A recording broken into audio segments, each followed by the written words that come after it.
va arriver à l'accueil VIP. On va rentrer dans ce qu'on appelle l'Agora, où sont répartis tous les restaurants, les bars et les zones un petit peu de loisirs du tournoi. Là, c'est le village. Pas tout le monde peut y accéder. Beaucoup de gens peuvent accéder à l'Agora. Et après, en fait, pour accéder ici au village, il faut montrer patte blanche. Il y a un bracelet qui est différent. Alors, beaucoup de gens veulent à chaque fois venir ici, voir ce qui se passe. Alors, ça reste plutôt feutré par rapport à l'Agora qui est beaucoup plus festif.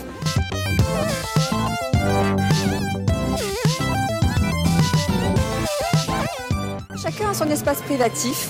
Il y a des invitations pour le déjeuner, pour le dîner. Donc, BNP Paribas, les banques.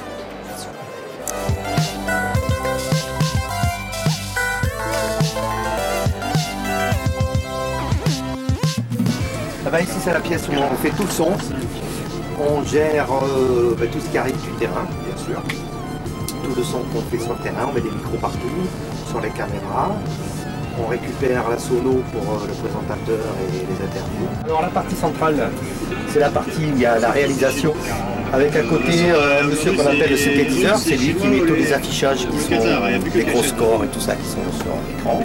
À côté de lui, un monsieur, c'est les opérateurs ralentis. Encore là-bas, loin, c'est ce qu'on appelle les équipements. Donc là-bas, on gère tout ce qui est vidéo. Tout ça techniquement, tout ce qu'on ne voit pas, qui est derrière les machines. C'est en 4 minutes, il faut 2 jeux.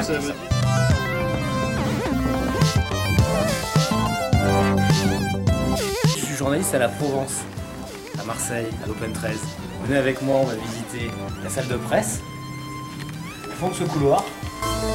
Alors là, on va pas vous le cacher, on est mardi soir, il n'y a plus beaucoup de journalistes, la salle de presse est quasiment déserte. Mais normalement, dans la journée, c'est une ruche, cette salle de presse, avec une cinquantaine de journalistes de la presse internationale.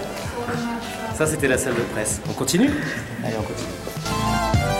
Donc là, petit lieu de détente, hein, réservé uniquement à l'après-travail, on va dire. Mais c'est quand même un point très très important. Ici, très important aussi, le bureau de la presse. C'est là que se négocie l'obtention de toutes les interviews.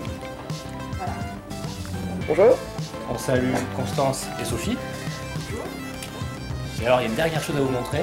Venez, venez. Là, il faut tourner un peu plus loin, là, sur le bout du couloir.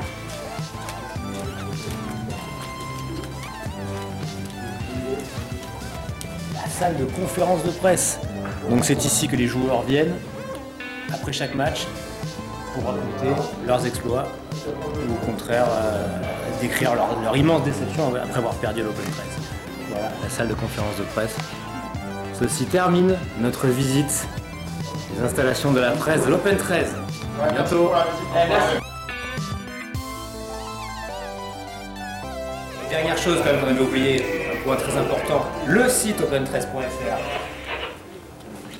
Alors, ils sont tellement modestes qu'ils ne veulent pas se montrer. Yann et Ilaï qui réalisent d'une part la Gazette de l'Open 13 et d'autre part le site open13.fr. Salut les gars, à bientôt.